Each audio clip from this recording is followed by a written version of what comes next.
कांटेल की आवाज़ digital news में आपका स्वागत है। आज प्रतापगढ़ शहर में आदिवासी परिवार के विभिन्न विंग्स के जो प्रदेश संयोजक है उनका स्वागत किया गया है और इस अवसर पर जो समाज की एकता है उसको लेकर बल दिया गया है और समाज के जाजम पर विभिन्न निर्णय लिए गए। हमारे साथ में जो आदिवासी परिवार के विंग्स है उनके जो संयोजक है वो मौजूद है। बातचीत करेंगे, जानेंगे किस तरह से यहाँ पर स्वागत कार्यक्रम हुआ है और इसके पीछे क्या कुछ मंशा है और किस तरह से जो समाज की एकता है, जिस तरह से बात की जाती है आदिवासी परिवार की एकता की, उसको लेकर काम हो रहा है। सबसे पहले सर कांटेल की आवाज़ डिजिटल पर आपका स्वागत है।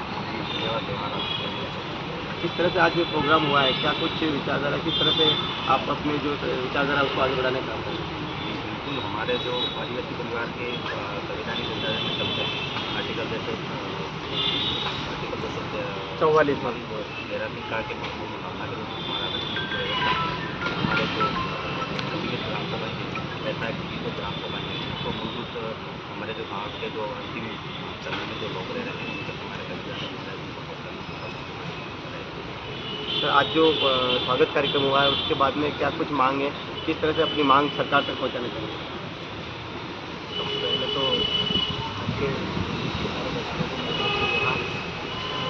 आज प्रतापगढ़ के जो सामाजिक विंगे हैं, पदाधिकारी हैं, गणवीर हैं, उनके द्वारा हमारा स्वागत सत्कार किया गया है और जो मान सम्मान उन्होंने दिया है उससे हमारा जो लड़ने का जो हौसला है वो दुगुना हुआ है। हमने प्रतापगढ़ के साथियों को, गणवीरों को ये विश्वास दिलाया है कि आपने जो मान सम्मान प्यार आज स्वागत के लिए बुलाया है, अगली बार जब आपके यहाँ कोई आ जाएगी आपके अधिकारों को छीनने की कोशिश करेंगे, चाहे वो शासन में हो प्रशासन में हो, तो हम दौड़े चले आएंगे। आज उन्होंने स्वागत के उद्देश्य से बुलाया है, लेकिन कल को इनके एक भी गणवीर के ऊपर किसी, जैसे मैं आरक्षण मोर्चा का प्रदेश संयोजक को, तो आरक्षण को लेकर प्रतापगढ़ में कोई मुटाराघात होती है तो मैं दौड़ा चलाऊँगा, ये इनको मैंने विश्वास दिलाया है।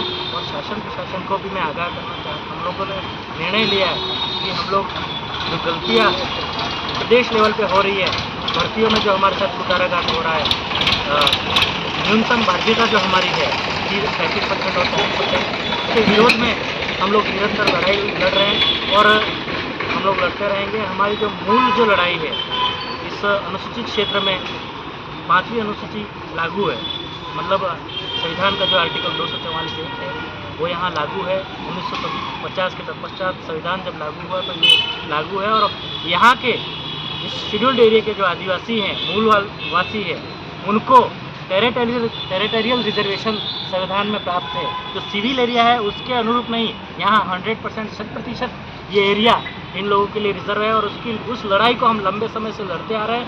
लेकिन अगर समय रहते सरकार नहीं चेतेगी तो हम हमारे मुद्दों को सरकार को जन आंदोलन करेंगे, जन आंदोलन करके एक बार दोबारा चेताएंगे और उसके बाद भी हमारी जो न्यूनतम भर्तियों में बाध्यता है और चाहे हमारे बैकलॉग के जो पद हैं वो सब का निराकरण नहीं होता है तो हम न्यायालय तक भी जाएंगे। ये सब आज हम लोगों ने सबने मिलकर निर्णय लिया, हमारी राय बनी है कि हम हमारी लड़ाई को पहले अधिकारियों के दफ्तरों तक ले जाएंगे, उसके बाद भी हमारी दाल नहीं गलती है तो सड़कों पर उतर के हम सरकारों को चेताएंगे, जयपुर की गलियारों को गूंजा देंगे और उसके बाद भी हमारी आवाज़ को दबाया जाता है तो हम माननीय उच्चतम न्यायालय और उच्च न्यायालय के शरण में भी हम जाएंगे। लेकिन मुद्दों का हमारा निराकरण हमको चाहिए और चाहिए।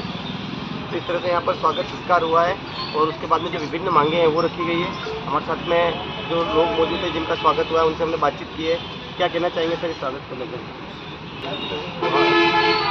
जो जिस तरह से हमारी जो व्यवस्था है आदिवासी परिवार की जो केंद्रीय उपकरण समिति बनी है उसकी जो व्यवस्था के अनुरूप सबसे पहले तो जो जिम्मेदारी दी गई है प्रदेश के कार्य करने की, विभिन्न प्रदेश विद्यार्थी मोर्चा है, मुक्ति मोर्चा है, युवा मोर्चा है और अनुसूचित क्षेत्र आरक्षण मोर्चा है, जो प्रदेश स्तरीय संयोजक बनाए हैं, उन सबको अपने अपने स्तर पर जिम्मेदारी दी गई है। इस पर अपने प्रदेश में जिस तरह से हर प्रकार की जो समस्या आ रही है, लोग हर प्रकार की समस्या से परेशान हैं, तो ठीक उसी प्रकार मेरे को बिल प्रदेश विद्यार्थी मोर्चा का जो संयोजक का पद दिया है, जिम्मेदारी दी है। मैं आशा उम्मीद करता हूं कि इस जो जिम्मेदारी है, जो आदिवासी परिवार की जो व्यवस्था है, इस व्यवस्था के अनुरूप शीर्ष नेतृत्व का जो दिशा निर्देशन है, उस दिशा निर्देशन के अनुरूप जितना काम है वो सारे अपनी ईमानदारी के साथ करेंगे। दूसरी बात, किसी भी प्रकार की विद्यार्थियों को समस्या आ रही हो, समस्या को समाधान के लिए हर संभव स्थिति में ज्ञापन से लेकर के धरना प्रदर्शन करने पड़े संवैधानिक तरीके से वो सारे धरना प्रदर्शन करेंगे। ये अपनी जिम्मेदारी दी, जिम्मेदारी के साथ साथ आज का जो हमारा स्वागत किया है स्वागत के लिए हम सभी यहाँ पर आए हैं।